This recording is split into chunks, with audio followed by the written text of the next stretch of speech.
విశాఖలో విషాదం చోటు చేసుకుంది. మధురవాడ ప్రాంతంలో ఒక కాలేజీలో పాలిటెక్నిక్ చదువుతున్న రూపశ్రీ అనే అమ్మాయి మాత్రం అనుమానాస్పద స్థితిలో మృతి చెందింది. కొంత మాట నుంచి బంధువులైతే ఉన్నారు. అసలు చెప్పండి అన్న, అసలు ఆ పాప అనుమానాస్పద స్థితిలో ఎందుకు మృతి చెందిందన్న అసలు? Ready to move in premium triplex villas at Kollur APR Projects. అంటే మరి అది మామూలు మెసేజ్ ద్వారా పెట్టారండి. మరి హాస్టల్లో మరి ఆ సార్లు ఆటలు పెట్టి మాకు తెలుస్తుంది, ర్యాగింగ్ చేశారని ఫోటోలు తీసి ఇలా ర్యాగింగ్ చేస్తారని ఆ మెసేజ్ ద్వారా మాకు తెలిసింది.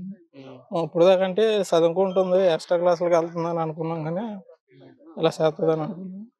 అంటే మీకు ఏమైనా ముందుగా ఏం చెప్పడం జరిగిందా? అంటే ఇలాగా అమ్మాయి మాకు కాలేజీలో యాజమాన్యం ఏడిపిస్తున్నారు, లేకపోతే స్టూడెంట్స్ ఏడిపిస్తున్నారు, అలాంటిది ఏమైనా చెప్పిందా? అలా ఏం చెప్పలేదు. అలా చెప్పిలో ఉంటే మనం వచ్చి మాట్లాడతాం కదా, లేకపోతే ఏమైనా ఇక్కడ చూడడం అన్నా అలాంటివి ఏం చెప్పలేదు. ఆ సడన్గా అలా జరిగింది. వాళ్ళు కూడా మనకి అనుభవం చెప్పాలి, కాలేజీకి వెళ్ళలేదని ఇదని మనకు చెప్పట్లేదు. మరి వాళ్ళు చెప్పానని వాళ్ళు అంటున్నారు, మనం చెప్పలేదని మనం అంటున్నాం. వాళ్ళు చెప్తే ఓన్లీ ఈ అమౌంట్ ఫీజు కట్టడానికి అయితే ఫోన్లు చేస్తున్నారు, డబ్బులు కట్టడానికి ఇలాంటి వాటికి అయితే చేయట్లేదు. హాస్టల్లో ఉండిపోతుందని అంటున్నారు, కానీ మా ఫోన్ చేసి చెప్తే మా ఎమ్మకి ఏదో చెప్పుకుంటాం కదా. మొన్న చెప్పారు ఎక్స్ట్రా క్లాసులు రాలేదని, అంటే వెంటనే మేము ఫోన్ చేసినాం. అవ్వలేదు, అవ్వకపోతే మళ్ళీ వార్డెన్కి ఫోన్ చేసినాం. అలా చేసినాం. ఎన్ని గంటల జరిగిందండి ఇలా అమ్మాయి? ఆ అమ్మాయికి అండి మామూలు 9 గంటల నుంచి మా కాల్ వస్తానండి.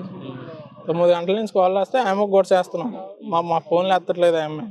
ఎత్తపోతే ఇక అక్కడ ఆ వార్డెన్కి అలా ఫోన్ చేస్తే మామూలు ఎత్తుకుతున్నాం అలా అన్నారు. వాళ్ళని ఎతకండి మేడం, మొత్తం కాలేజ్ మొత్తం ఎతకండి, పెద్ద కాలేజ్ కదా మొత్తం ఎతకండి అలా అని చెప్పినాం. ఎత్తుకున్నాము అన్నారు. లాస్ట్ మళ్ళీ ఒక్కోసారి చేస్తే వాళ్ళు అన్నారు, ఒకవేళ బయటికి వెళ్ళిపోయి ఉంటారేమో, ఉదయం కనపడ్డారు, మధ్యాహ్నం నుంచి కనపడలేదు. ఒకవేళ బయటికి వెళ్ళే వాళ్ళు ఉంటారు కదా, బయట కాలేజ్ జాయిన్ అయ్యే వాళ్ళు ఉంటారు కదా హాస్టల్గా, వాళ్ళ గుంపులో కానీ వెళ్ళిపోయి ఉంటారేమో అన్నారు. అలాగే వెళ్ళిపోద్ది మేడం, మీరు మీకు అప్పచెప్పి వచ్చిన తర్వాత హాస్టల్లో మీకు అప్పచెప్పిన తర్వాత అది మీ బాధ్యత, మరి అది మాకెలా తెలుస్తుందండి అలాగని అన్నాం. అలాంటి ఆ మేడం అంటుంది, మా కానీ పర్మిషన్ కానీ ఇచ్చామా అలాగని ఆ మేడం అన్నది. పర్మిషన్ ఇవ్వకపోతే మరి అమౌంట్లు అవి కట్టి మీ కాడ ఉంచేది దేనికండి అలాగని అడిగాను. అలా అనుకోడికి వాళ్ళు మాట్లాడలేదు. అంటే ఎన్ని గంటల ప్రాంతాల్లో మీకు మెసేజ్ కానీ ఏమైనా ఫార్వర్డ్ చేసి ఇంటిమేట్ చేసిందా? అంటే నన్ను ఇలా ఏడిపిస్తున్నారు, అందుకే నేను ఇలా ఈ దారుణానికి ఒడిగడుతున్నాను అని చెప్పేసి ఏమైనా తను మీకు ఏమైనా మెసేజ్ ఫార్వర్డ్ చేసిందా? ఆ మెసేజ్ ఫార్వర్డ్ చేసింది, అదే 12 గంటలు ఫార్వర్డ్ చేసిందాను. ఆ ఫార్వర్డ్ చేయడం ప్రకారమే మాకు భయం వేసి ఇలా పోలీసు వారు కంప్లైంట్ ఇస్తే ఎల్లవరకు ఇలా అయిపోయింది. కాలేజ్ యజమాని రెస్పాండ్ ఎలా రెస్పాండ్ అయ్యారు? వాళ్ళు రెస్పాండ్ ఎలాగయ్యారంటే, వాళ్ళు కాలేజ్కి రాకుండా మామూలు హాస్టల్లో ఉండిపోతుంది, ఎక్స్ట్రా క్లాస్ రాకంటే హాస్టల్లో ఉండిపోతుంది అంటే మార్కులు ఫ్రీ సీట్ వచ్చే కదా అక్కడికి వెళ్ళాం. ఫ్రీ సీట్ రాకంటే అంత అక్కడి నుంచి అక్కడే బోల్ కాలేజీలు ఉన్నాయి. ఫ్రీ సీట్ వచ్చింది కాబట్టి ఇక్కడ జాయిన్ చేసాం.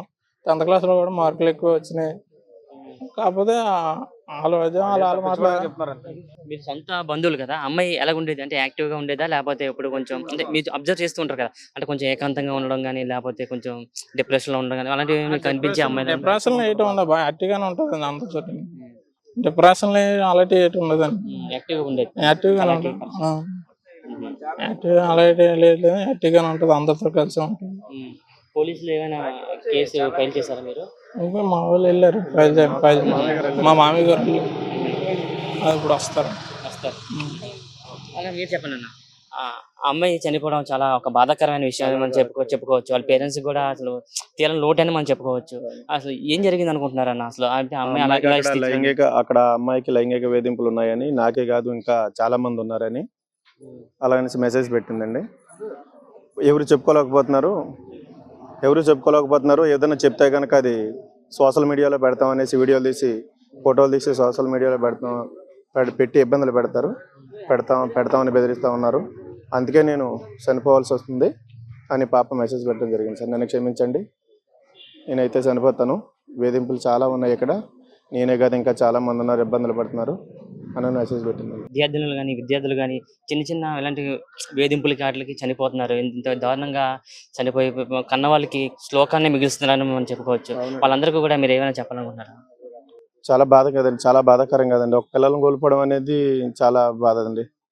కానీ ఇలాగా ఒక కాలేజీకి పంపించిన తర్వాత పీజీలు కట్టించుకుంటారు, అన్నీ తీసుకుంటారు. యాక్షన్ కూడా పాపకి సెక్యూరిటీ పరంగా అన్నీ కూడా యాజమాన్యాలు తీసుకోకుండా నిర్లక్ష్యంగా ఉండడం వల్ల కదండి ప్రాబ్లం జరిగింది. కాబట్టి దీన్ని అందరూ గవర్నమెంట్ కానీ పోలీసులు కానీ అందరూ యాక్షన్ తీసుకొని ఆ పాపకి తల్లిదండ్రులకి న్యాయం జరగాలని, ఎవరైతే ఈ దారుణానికి ఒడిగట్టారో వాళ్ళకి ఖచ్చితంగా శిక్ష పడాలండి. ఏదేమైనా సరే కానీ శిక్ష అయితే పడితేనే రేపు పొద్దున్న ఎవరైనా ఇటువంటి పనులు చేయడం మానేస్తారు. బెదిరింపులు ఏంటంటే కాలేజీలో చదువుకోవడానికి వచ్చిన తర్వాత యాజమాన్యం కూడా వాళ్ళకి సహకరిస్తుంది అనేసి అమ్మాయి పెట్టిందండి. ఒకరని ఏం చెప్తాము చాలా మంది ఉన్నారు అని మెసేజ్ పెట్టింది. అదండి విషయం. కాలేజ్ యాజమాన్యం రావడం జరిగిందా ఇక్కడికి? తెలియదండి అలాగే. మీరు చెప్పండి సార్. కాలేజ్ యాజమాన్యం వచ్చారండి. వచ్చేసి ఏంటన్నారంటే ఈ అమ్మాయి సరిగా కాలేజీకి వెళ్దు, రూమ్లోనే ఉండిపోద్ది, సింగిల్గా ఉండిపోద్ది, ఉండడం ఇష్టపడుతుంది అని చెప్పేసి వెళ్ళిపోయారు. వెళ్తే నేనేం చెప్పానంటే ఇదిగోండి మెసేజ్ అమ్మాయి పెట్టింది, ఎవరో పెట్టలేదు. అమ్మాయి ఏంటంటే కాలేజీ యాజమాన్యం యొక్క టార్చర్ భరించలాకే ఈ పని చేయవలసి వస్తుందని చెప్పేసి అమ్మాయి పెట్టిన మెసేజ్ అని చెప్తే టక్మని లెగసి వెళ్ళిపోయారు. అంతే తప్ప మరి ఎవరు కూడా స్పందించలేదు. మా అతని పని ఇలా జరిగింది, పని దాన్ని మంచి ఏంటి చెడేంటి పని ఏదో మాట్లాడడం కష్టం అనే విషయం కూడా వదిలేసి వాళ్ళ పని వాళ్ళు చూసుకుని వెళ్ళిపోయారు. నేరుగా నమ్మన్నట్టు ఉన్నారు తప్ప ఎవరు కూడా దీని మీద సరిగా స్పందించలేదు. దీని మీద కూడా ప్రభుత్వం వారు పూర్తి యాక్షన్ తీసుకోవాలి. ఎందుకంటే ఆడపిల్లలకు రక్షణ లేకపోతే చాలా కష్టం. ఎందుకంటే చదివించుకోవడానికి ఆడపిల్లలకి లక్షల ఫీజులు కట్టి కాలేజీలో జాయిన్ చేస్తున్నప్పుడు కనీసం వాళ్ళకి పూర్తి సెక్యూరిటీ కూడా లేకపోతే ఇక తర్వాత పిల్లల్ని చదివించుకోవడానికే కాదు, ఈ ఆడపిల్లల్ని బయటకు రావడానికే భయపడే పరిస్థితి మనం చూస్తున్నాం. ఇంకా మనం ఏ కాలంలో ఉండిపోయామో తెలియదు కానీ చాలా దౌర్భాగ్యం ఇది. తల్లిదండ్రికి కడుపు శోకాన్ని మిగిల్చారు తప్ప చదివించుకోవడానికి పంపించినటువంటి అమ్మాయిని ఇలా వేధించడం అనేది చాలా దురదృష్టకరం. ఇది ఎవరో చెప్పిన విషయాలు కూడా కదా, డైరెక్ట్ ఆ అమ్మాయి పెట్టిన పోస్టులు ఇవన్నీ కూడా ఏంటంటే నేను ఎవరో ఒకరు చచ్చిపోతే తప్ప ఇది బయటకు రాదు, అందుకే ఎలా చేస్తున్నారని పెట్టడం అనేది చాలా దురదృష్టకరం. దీని మీద పూర్తిగా కూడా ప్రభుత్వం వారు కాలేజీ యాజమాన్యం పైన యాక్షన్ తీసుకోవాలి. ఈ మహిళా సంఘాలు కూడా ఈ విషయంలో కొద్దిగా సహకరించి ముందుకు రావాలని ఈ సభముఖంగా మీ అందరికీ తెలియజేస్తున్నాను. పాప వాళ్ళ అమ్మ నాన్న ఏం చేస్తారు? కూలి పని చేసుకుంటారు సార్. కూలి పని చేసుకుని అమ్మాయి బాగా చదువుకుంటుందనే ఉద్దేశం మీద ఇక్కడ కాలేజీలో జాయిన్ చేయడం జరిగిందండి.